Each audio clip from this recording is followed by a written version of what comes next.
Yeah, it became the go-to, and my master class came out on a perfect time. It was on came out on Earth Day, and it became one of the biggest master classes right even to right now, because people are now realizing that you can't eat no fucking diamonds. you know how important food is to us, and our health, and people getting back together with their families, and in this unit they had this time to really bond with their family and not be on this hamster wheel of life that we have. And I hope a lot of people wake up and realize what's truly important, and it ain't the bullshit that we think that is important. And this right now, if this COVID doesn't change how people view life, I don't think nothing will. That we got to stop these kids from thinking that anything they buy, that you can buy value. Nothing you buy gives you value.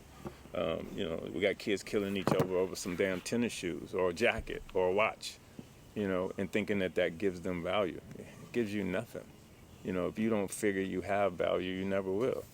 It's just the same thing. Black Lives Matter. You have to tell somebody that you matter. First, we got to matter to ourselves. We need to start that at home. That we celebrate each other. That we think each other matters. That our neighborhoods, we don't trash them. Nobody's coming into our neighborhoods throwing trash in the street, and having them look the way they do. We are responsible for that. And I hope this COVID thing just truly shows people humanity, and that which, like I said, was truly important. And it's not a lot of the bullshit that we think that is. You have a lot of people saying, "Oh, I can't wait. I need to get back to normal." My thing: why the hell would you get back to normal after having this time off to see how life can truly be for you?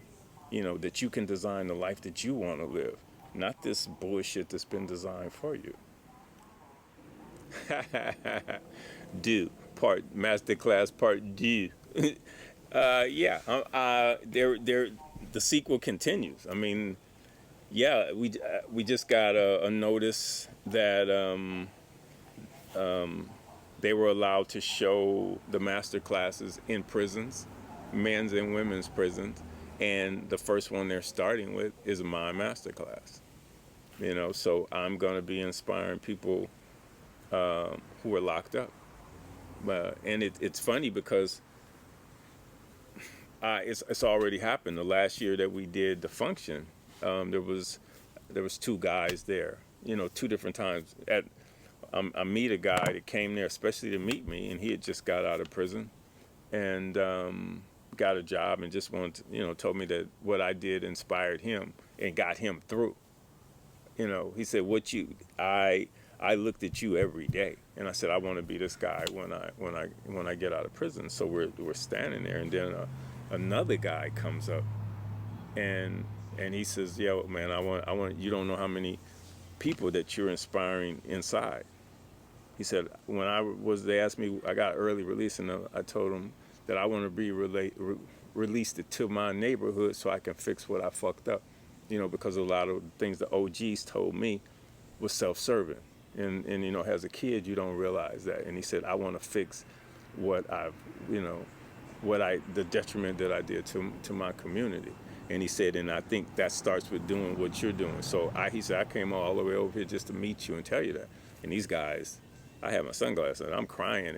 It's 10 o'clock in the morning. And I'm like, I can't, it's too early to be crying, that I didn't know that. And he said, man, you have no idea how many people that you're inspiring that are inside, that want to come out, and they want to do what you're doing, man. They want to replicate this. And to hear that, and how would I know that? It was just so, the fact that this is reaching people from Sao Paulo to Africa to the Philippines, it's, that people understand the whole concept of a gangster gardener. It don't have anything to do with violence. It has everything to do with nurturing. That's beautiful, man. And now with Masterclass, that they literally get to show them some of the master classes, and that they start with my master class. So, I mean, yeah, it's pretty amazing. They full steam. We go balls to the wall with them. It more so now we need it than before. And to me, it's a must. We have to celebrate ourselves. We have to celebrate our community. We have to celebrate our history, and this is our legacy. This project has to happen, and I want it bolder than it was to start with. Just to show that we're here and we ain't going nowhere, and we do matter.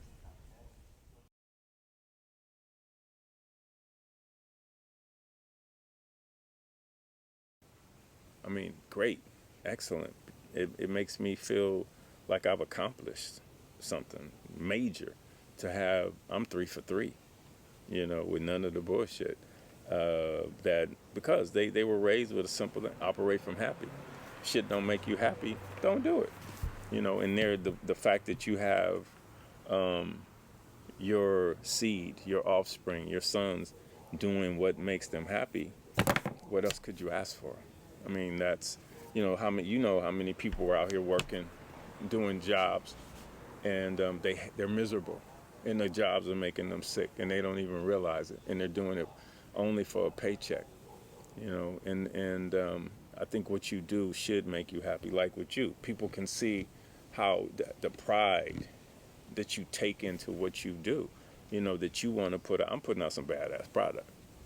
Period. I don't give what the fuck what I got to work with. I'm putting out some dope ass product, and that's how you look at everything. I don't care what you're doing, and that's how we should operate, all of us. You want to do shit where people go, damn, and you want to inspire people, and so that's my sons are inspiring people, and that's what I want. So when people ask me, man, I'm sure you're so proud of your sons. I'm like, well, first I'm proud of me, because with what I went through, it didn't have to turn. It wasn't destined to turn out like that. I wasn't destined to be me. If we let that equation, do what it usually do. And so no, I'm proud of them, but I'm also extremely proud of me. It's not difficult, but what Tony likes to do is leave it up a couple of days and let it go over time. With DaFUnction, I drove by the Vermont Square Library, and I remember it as a kid. But of course, now I'm not looking at it through kid eyes. I see this structure. I see this monument. I see this history, and I see this underutilized space with an acre behind it that absolutely has no activity in it.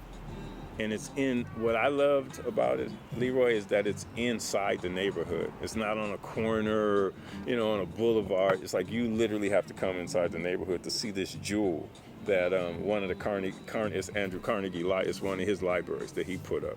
And it's like the last one or two that are in the city. And